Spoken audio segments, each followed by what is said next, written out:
Buongiorno a tutti e benvenuti in questo nuovo video. Per esperienza personale, dopo aver visto anche molte persone usare il colore in modo improprio, oggi ho deciso di proporvi questo video fatto per chi dopo diversi lavori pittorici trova ancora difficoltà nel dipingere ad olio. Per lo scopo vi mostro in questa prima parte il modo scorretto, e scorretto intendo tra virgolette, di dipingere. Dico tra virgolette perché in realtà potrebbe essere anche una modalità valida, a patto che ci sia molta esperienza alle spalle. Il soggetto che ho scelto oggi non ha particolare importanza, infatti questi sono consigli che si adattano alla pittura in genere.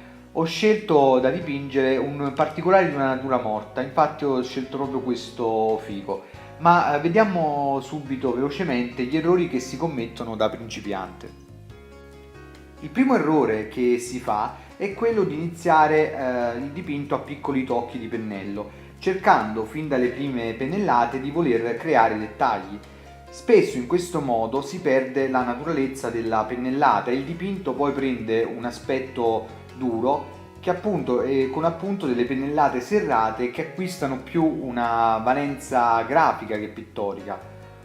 Un altro caso che può essere classificato come errore è quello di affrontare il dipinto con svogliatezza fin dall'inizio, casomai buttando giù qualche pennellata, giusto così, qualche pennellata riempitiva, e poi lasciar subito seccare. Facendo così, ripeto, sempre nel caso di meno esperti, si rischia di continuare a sovrapporre strato su strato, rendendo il lavoro un lavoro infinito e alla fine ottenere degli scarsi risultati, specialmente per quanto concerne la fusione del colore. Spesso infatti si ritrova con una pittura dall'aspetto abbastanza irritante. Inoltre, cercando di dipingere fin da subito tutto, l'occhio inesperto non si accorge neanche delle differenze delle luci e non ha una chiara visione dei volumi. Il risultato di una pittura malfatta è questo, una pittura masticata con passaggi tonali troppo duri e anche particolari inesistenti. Ma adesso, utilizzando sempre questa stessa tela, proviamo ad immaginare di ripartire da zero. Vediamo quindi come si imposta un dipinto in modo che risparmiamo tanta energia e anche sprechi di colore. Prima di partire con il dipinto, vediamo i colori che ho utilizzato: blu oltremare, rosso di Venezia, bianco di titanio e giallo cadmio. Adesso disponiamo i colori che servono. Il giallo non è presente perché lo andrò a disporre in una fase successiva, quando mi servirà. Così facendo eventualmente avrò comunque più spazio per questa tinta base che vado a comporre. Creo un viola molto scuro e successivamente con una parte la schiarisco, così abbiamo già identificato due zone, quelle di luce e quelle di ombra. Come vedete vado a stendere le tinte più chiare con pennellate piatte. La stessa cosa faccio per le tinte scure, che vado ovviamente ad utilizzare per l'ombra principale. A questo punto abbiamo ottenuto una base di tutto il frutto. Adesso aggiungo il giallo e lo posiziono nelle zone del fico che assumono una colorazione verdastra. Sfumando, il giallo si fonderà con la tinta fresca al di sotto e darà come risultato un verdastro. Questa è una caratteristica importante per la pittura d'olio, infatti dipingendo con il colore sempre fresco è possibile con facilità cambiare le tinte senza dover necessariamente aspettare l'essiccazione dello strato sottostante. Anzi, l'olio è tra tutti il colore che meglio si adatta a questa modalità di esecuzione. Pian piano, mettendo il giallo e schierendo la tinta verde con del bianco o un giallo preparato appunto con del bianco, ottengo quello che secondo me è la tonalità giusta di verde e vado poi a lavorare tutte le zone dove è visibile questo colore.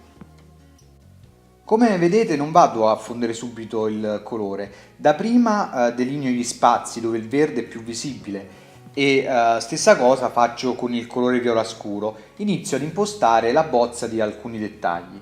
Solo successivamente, senza premere con il pennello, andrò a sfumare in modo leggero, così che non perdo completamente la tinta sottostante.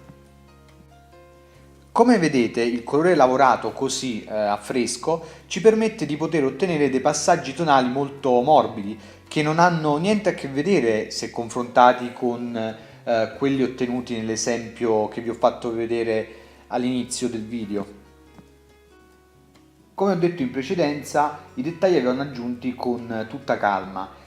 Procedendo ci si può anche accorgere che l'immagine nella sua interezza è troppo chiara e ha poco contrasto, oppure come in questo caso l'immagine è troppo scura. Quindi semplicemente utilizzando la prima tinta di base si vanno a schiarire i punti luce. Si può anche utilizzare del poco bianco. L'importante è andare sempre con piccolissime pennellate, poco colore e si noterà subito che acquisterà il volume che vogliamo appunto ottenere. Per creare maggiore contrasto si deve agire anche sullo sfondo.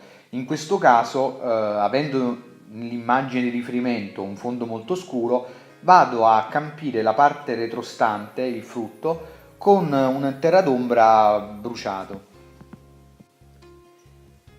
In quest'ultima parte che vedete inserisco degli ultimi accorgimenti, piccoli dettagli che poi mi serviranno per una fase successiva. A questo stadio è una buona base di pittura a olio e solitamente è proprio in questa fase che si può interrompere il dipinto, o almeno io personalmente preferisco agire in questo modo. Adesso infatti lascerò seccare per un 5-6 giorni e poi continuerò il lavoro con qualche velatura e alcuni mezzi impasti. Volendo chiaramente potete continuare anche con il colore a fresco, facendo poi una pittura del tutto alla prima. Per oggi quindi io vi lascio con queste nozioni basi e se chiaramente vedrò molto interesse sulle fasi di sviluppo di questo dipinto, state certi che non mancherò di portarvi la seconda parte di questo video. Forse gran parte di voi già sapranno anche le cose dette oggi, però è anche importante dare una mano ai neofiti del settore. Quindi allora, prossima settimana intanto vi porterò un video che riguarderà un metodo semplificato per effettuare una sottopittura e quindi vedremo un po' come realizzarlo. Poi, come al solito, se avete domande potete contattarmi nei link in descrizione o nei commenti sotto i video. Sarò comunque sempre felice di rispondervi. Vi aspetto quindi su Facebook alla pagina Corso di Pittura a Pigmento e vi auguro un buon fine settimana. Ciao a tutti!